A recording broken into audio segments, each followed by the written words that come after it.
तेलंगाना की आन बान शान के लिए था। तेलंगाना आंदोलन इसलिए नहीं चला था कि कोई एक परिवार तेलंगाना के विकास के सपनों को लगातार कुचलता रहे। तेलंगाना आंदोलन इसलिए नहीं चला था कि कोई एक परिवार साम दाम दंड भेद ये रास्ता अपना करके तेलंगाना को तबाह करने में नई नई साजिश करते रहे। साथियों, परिवारवादी पार्टियां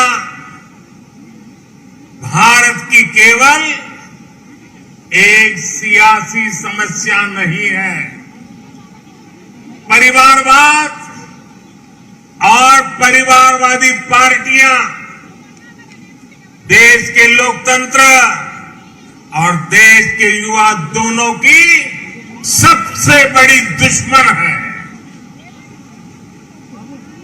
देश ने देखा है,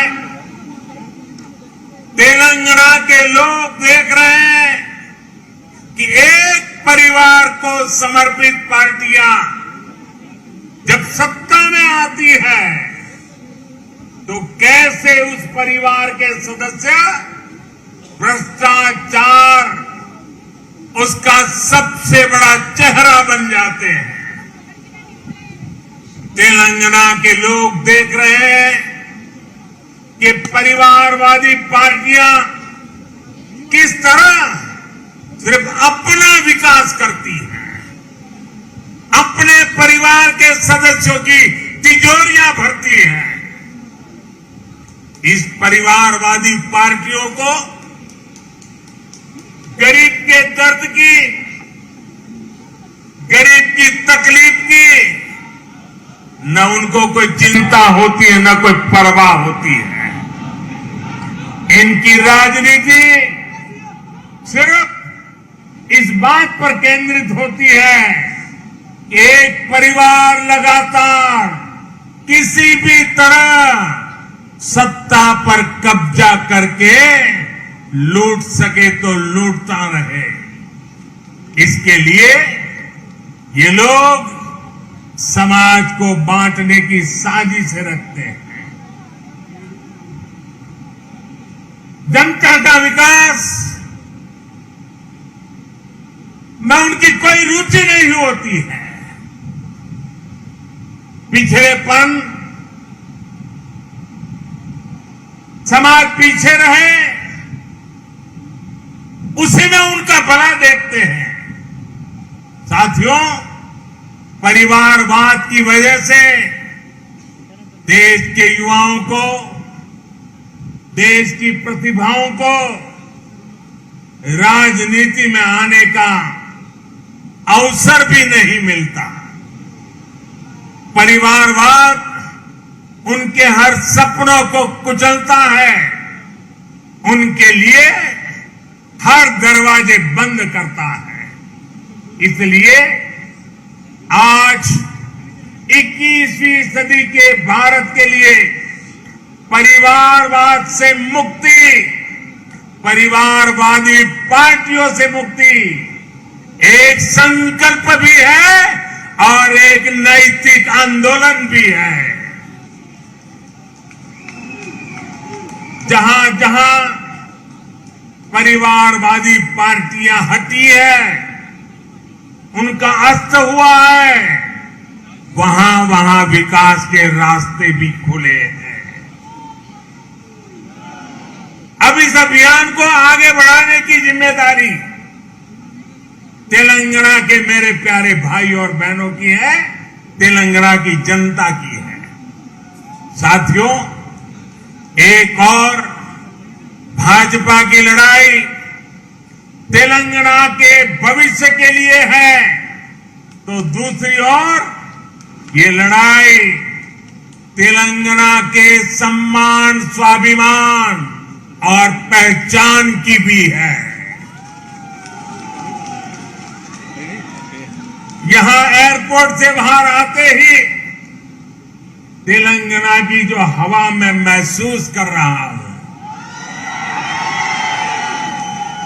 ये जो मैं दृश्य देख रहा हूं,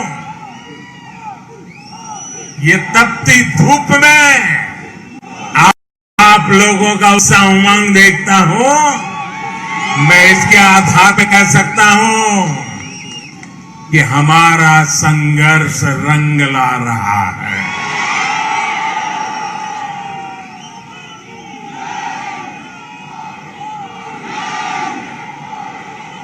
पिछले दिनों अलग अलग चुनावों में भाजपा की जीत इस बात का स्पष्ट संकेत है कि तेलंगाना में अब लोगों ने मन बना लिया है। तेलंगाना में अब बदलाव पक्का है। तेलंगाना में अब भाजपा तय है। साथियों, भाजपा ने पिछले 8 सालों में सबका साथ, सबका विकास, सबका विश्वास और सबका प्रयास के मंत्र के साथ देश की निरंतर सेवा की है। गरीब, पिछड़ा, दलित, आदिवासी, हमारी माताएं बहनें, हमारे अंत्योदय के सारे साथी, भारतीय जनता पार्टी के लिए उनका उत्कर्ष ये हमारी आस्था है। देश का सम्मान देश के गरीब, मजदूर और किसान के सम्मान से जुड़ा है। आज गरीब से गरीब व्यक्ति भी सपने देख सकता है, स्वाभिमान से जीवन जीने का प्रयास कर सकता है। हमने हर गरीब को शौचालय देने का वायदा किया, उसे पूरा किया। हमने गरीब को देश की आर्थिक मुख्य धारा से जोड़ने का संकल्प लिया, जन धन योजना खातों के जरिए उसे पूरा किया। हमने गरीब माताओं बहनों को धुएं से आजादी देने की बात कही, उनके नाम पर उन्हें पक्का घर देने की बात करी। पूरे देश में आज करोड़ों गरीबों का ये सपना साकार हो रहा है। आज किसानों के उनके खातों में, और खास करके मेरे छोटे किसान भाई बहनों को किसान सम्मान निधि मिल करके उनको एक नई ताकत मिल रही है। मुद्रा योजना और स्वनिधि योजना जैसे प्रयासों से लाखों करोड़ों युवाओं के लिए स्वरोजगार के अवसर बन रहे हैं। तेलंगाना के गरीब, दलित, पिछड़े, आदिवासी और महिलाओं को भी इन योजनाओं के लाभ का पूरा अधिकार है। लेकिन दुर्भाग्य से यहां इन योजनाओं के नाम बदलकर इन पर भी सियासत हो रही है। आप सियासत करिए, जनता के दिलों से न नाम हमारा हटा सकते हैं, न हमारा नाम मिटा सकते हैं, क्योंकि हम गरीबों के लिए जीने वाले लोग हैं। जी जान से गरीबों का कल्याण के लिए समर्पित लोगों की हमारी परंपरा है।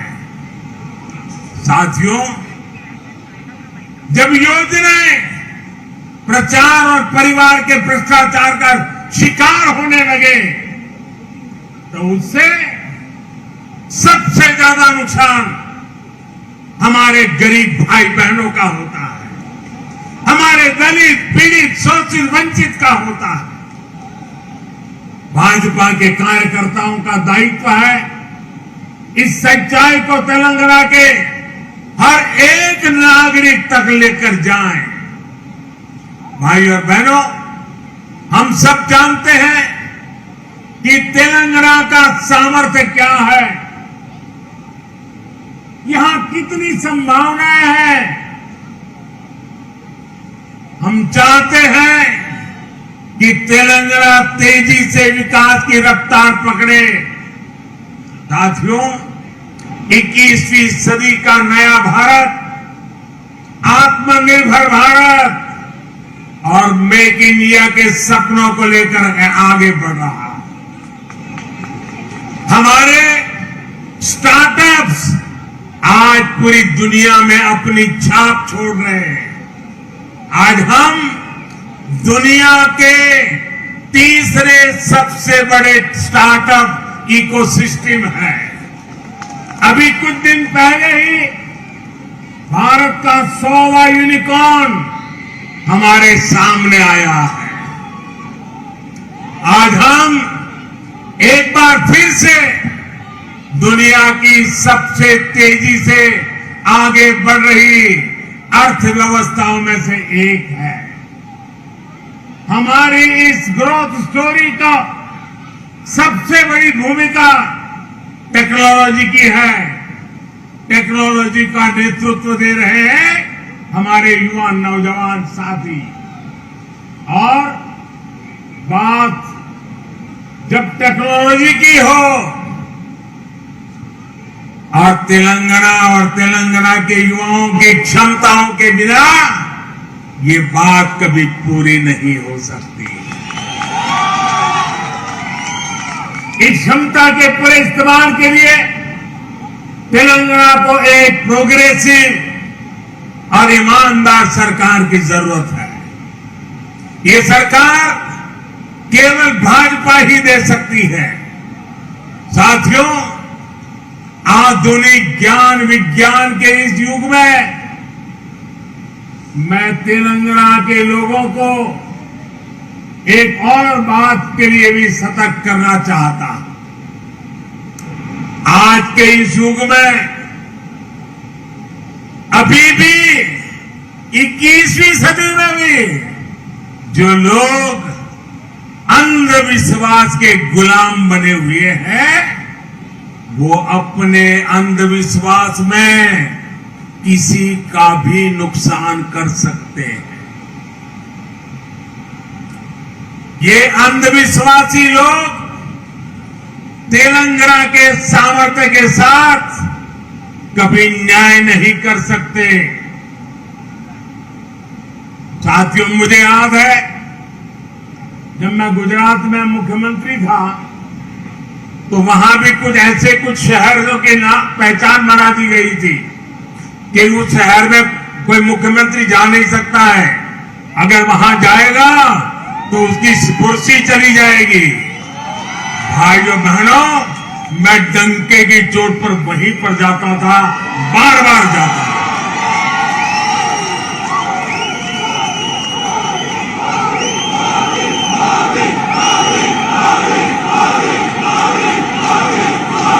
मैं विज्ञान में विश्वास करता हूं, मैं टेक्नोलॉजी में विश्वास करता हूं। भाइयों बहनों, मैं तो आज तेलंगाना की इस धरती से उत्तर प्रदेश के हमारे मुख्यमंत्री श्रीमान योगी आदित्यनाथ जी को भी बधाई देता हूं।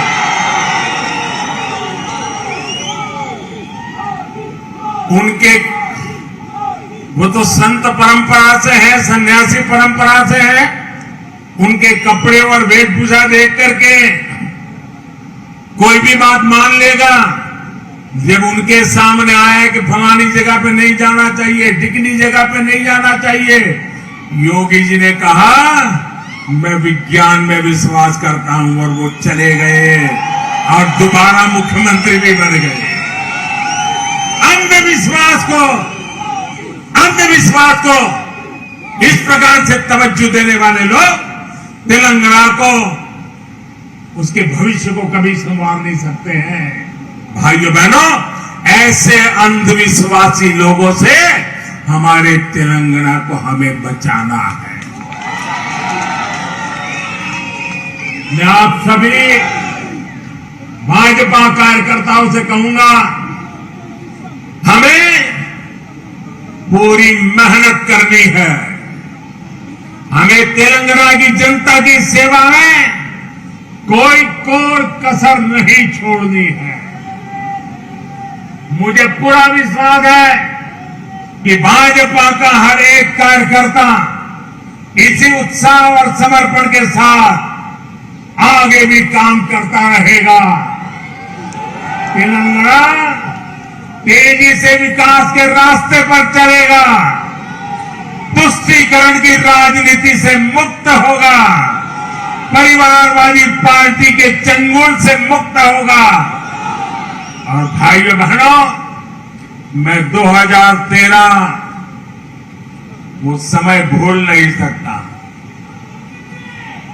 मैं तो गुजरात का कार्यकर्ता था, पूरा देश न मुझे जानता था, लेकिन हैदराबाद ने एक ऐसा इतिहास रचा था जिसने पूरे हिंदुस्तान की सोच में परिवर्तन लाया।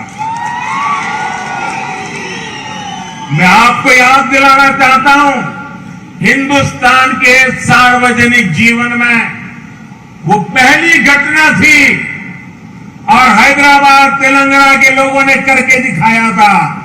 जब मैं हैदराबाद आया तो मेरा भाषण सुनने के लिए टिकट रखी गई थी, पैसे देकर के आइए सुनने के लिए, और मैं देख रहा था तेलंगाना के लोगों ने टिकट खर्च करके इतनी प्रेम वर्षा की थी, इतनी प्रेम वर्षा की थी, और उसे वही एक टर्निंग पॉइंट था कि आज मुझे देश की सेवा करने का मौका मिला है।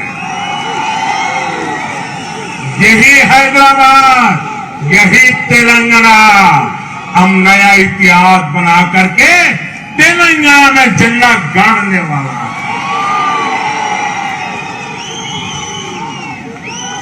साथियों, मैं आपके परिश्रम की जितनी तारीफ करूं उतनी कम है, मैं आपके जज्बे की जितनी तारीफ करूं उतनी कम है, लेकिन मुझे पूरा विश्वास है ना आप झुकने वाले हैं, ना आप थकने वाले हैं, आप जूझने वाले भी हैं, जीतने वाले भी हैं।